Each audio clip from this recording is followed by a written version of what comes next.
After months of speculation and hopes that this draft pick would fall into the lottery, we now know exactly. It is locked in where the Toronto Raptors will be selecting with the draft pick they acquired at this year's NBA trade deadline in the first round. As the Indiana Pacers pick has conveyed, and unfortunately, the Raptors did not get lucky. In fact, with how things were shaping up in the last couple of weeks of the season, this draft pick selection, the positioning in this year's draft, probably couldn't have been worse. So we'll break down where the Toronto Raptors are selecting and some players that are projected to go where the Raptors are picking in this year's draft, because frankly, there are some sneaky prospects after doing more and more research on the draft that could be really nice acquisitions for the Toronto Raptors. So lots of stuff to dive into in this vid, but before we do, folks, again, the offseason, there's going to be a lot of things happening regarding this Toronto Raptors team. So if you want to stay up to date with it all, and you're part of the 51% of our viewers that haven't subscribed to the channel just yet, make sure you guys subscribe to the channel because it means the world to me. But let's dive into it, because basically the Toronto Raptors, we now know where we're selecting. I was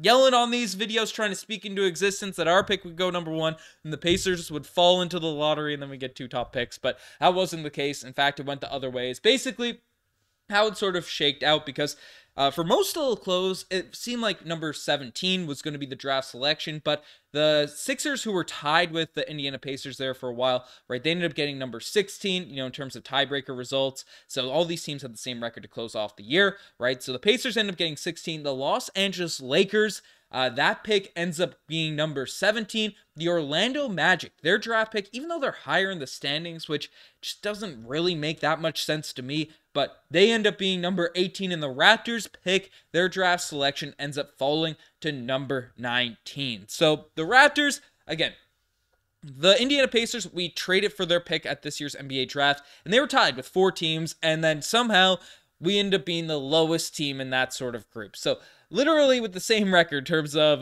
the draft selections we had there, we fell back about 4 picks, which just sucks, which is just annoying as a Raptors fan. But looking at this draft, looking at some of the players that are projected to go around this area, it might not be all that bad. Again, the earlier you are in the draft, the more likely you can get these guys. But frankly, it seems like there's some decent selections that could be on the go here now at this point. So I pulled up a couple of mock drafts, and you can take a look at a couple players that have been linked to the Toronto Raptors at this draft selection. And one of them, this is coming from Bleacher Report sort of mock draft that they have ongoing there. And it's one of the bigger names. I've been reading more about the draft and stuff. And Jacoby Walter is a guy that basically at number 19 pick is projected to go in this NBA mock draft that was released yesterday. He's a guy that was projected lottery pick. I've seen him top 10 in multiple NBA draft sort of projections over the last, few months there. But he's a guy that, is only, So he's projected 19th, played for Baylor, 6'5", 195 pounds, only 19 years old. And his pro comparison is kind of a Kentavious Caldwell-Pope type of guy. He had a really, really bad final game in the Big 12 tournament. Just looked brutal out there in that action. But other than that, over the course of the season, after struggling in the Big 12 tournament, he scored 20 points in the against Colgate and Clemson, and respectively in NCAAs, he showed exactly what the scouting report has said all season. He's a catch and shoot, shot-making, physical line driving, but limited creatively off the dribble. In 35 games, he had 75 threes, made 145 free throws, and just had 50 assists. So the numbers are clearly reflecting his strengths and weaknesses. Walter figures to be an interest in late lottery to mid-first round teams that could use more wing depth and see a 3-and-D rotation player. So basically, what we're seeing from Jacoby Walter is basically a guy that spaces the floor really well. From the other sort of analysis, the big paragraph breakdowns I've read, he's a very, very solid defender as well. He's an athlete. He's not going to be out there, creating for people off the dribble or anything along those lines. And apparently he's remarkably inconsistent. He's a guy that projects really high, shoots the ball really well. All of these types of things, can play defense and stuff, but has games where he looks really good and then has games where he looks really bad. And, this final game, I believe, of the year, he had just an absolute dud. I saw the box score. I believe it was the last game of the year, but an absolute stinker. So basically, he definitely has his ups and downs. That's usually the case for young 3-and-D players. We saw a little bit with Grady Dick. I guess the defense is still developing for Grady Dick, but, in terms of young 3-point shooters, they usually take some time to come into their own and stuff like that. But for an elite shooter, for a guy that can knock down the three, play some defense, projects well, is only 19 years old, would be a really, really nice piece to fall to number 19. Again, he's a guy that's been projected as kind of a top 10 selection. Again, even that said, mid-lottery is kind of where he's been put at in recent drafts. So if he falls all the way to 19, could be a cool value selection for Masai Ujiri if that ends up being the case. But personally, I think he'll probably end up getting drafted earlier. Again, just looking at a bunch of mock drafts, seeing what people are reading and things like that. But there are a couple pieces that, he's probably saw them in the thumbnail that I think are really realistic for the Raptors if they go to that position. And you can see it basically at the Tankathon mock draft, and you can see who they have surrounding that Raptors 19th draft pick selection. And basically, Kel'el Ware. And he's one guy that's popped up a few times, in my research, looking at some highlights and stuff like that. He is a piece that I think would be a really nice fit. Just watching him play again. I'm not the draft expert by any means. I'm just watching highlights, reading the articles, doing stuff like that. But Kel'el Ware is a guy that definitely seems like he could fit what the Toronto Raptors kind of need out there in their front court. Basically, you can see him played for Indiana. He's a guy that is only 20 years old here now at this point, and just recently turned 20. 7 foot, 223 pounds.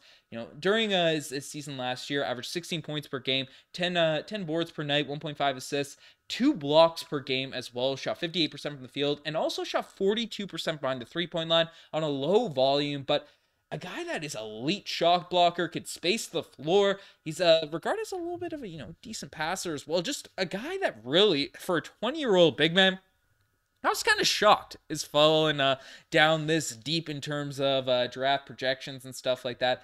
Basically, in terms of his pros and cons, and this is another sort of projection, on Kel'el Ware. Basically, the Raptors will have to dump Jakob Poeltl's contract. That's what their belief is. So Toronto's built around length and versatility at every position, and Ware offers some of that, while still providing traditional benefits as an explosive 7-foot ring protector. He's inconsistent motor and often cited as Ware's biggest issue, but his catch radius in the paint combined with the sky-high hops makes it very hard to defend him as a roll man in the dunker spot operator. Ware put together some of the most complete two-way performances of the college basketball season. He's springy shot blocker who can pounce on rebounds. Offensively, he flashes a legitimate three-point shooting ability and straight-line driving to complement his interior finishing. So, again, those are all things for where that really could develop and blossom in the NBA. The motor's always a little bit of a worry. It's a little bit of a concern, especially for a guy you want to develop and grow into his game. But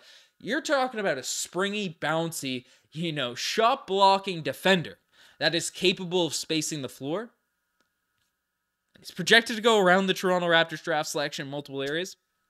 I'd jump on that guy. I look at that and say, that's exactly what the Toronto Raptors kind of need. It's kind of when Christian Koloko, we were hoping him to project to sort of be, again, Christian Koloko got a great work ethic. Unfortunately, just had to be sidelined or knocked out due to health issues. And if he's not coming back, there's no chances of really bringing back Christian Koloko. Kel'el Ware might be my favorite potential fit for the Toronto Raptors at that number 20 draft selection. And motor's a little bit of concern, but definitely I take the risk. I take the risk on that. And then we also have some insights into where Zach Edey could be drafted as well. And basically, he's projected to go 22 here now at this point in this NBA draft. Obviously, 7'4" Canadian. Slower foot, but is still a guy that put up some ridiculous college stats. We already made a couple of videos on him. 25, 12, 2 blocks per night, 1.3 steals. Efficient, around the basket. Zach Edey is a beast. Again, slower foot, so guarding the pick and roll will be an issue for him, at the NBA level. I won't be disappointed if we draft Zach Edey, but Kel'el Ware, man, that's a guy that I think we should definitely take a look at. And I hope I'm pronouncing his name right. Listen to someone say it, a little draft analyst. They might be messing it up too. But basically, that's what the Toronto Raptors draft pick is currently slotted at that Indiana Pacers selection. We're going to be taking a look at a lot more of these guys over the coming month, especially. There's not going to be a lot of Raptors news. So we're basically, we're going to dive into this. This is a very important draft for the Toronto Raptors. Again, potentially 3 big draft picks. The Raptors pick, the Pacers pick, as well as the Detroit Pistons second rounder. So we'll see how it all shakes out. Let me know what you guys think in the comment section down below. You guys are the best to make it this far. Who do you want to see the Raptors select? Let me know. Anyways, I'm signing out. Cheers.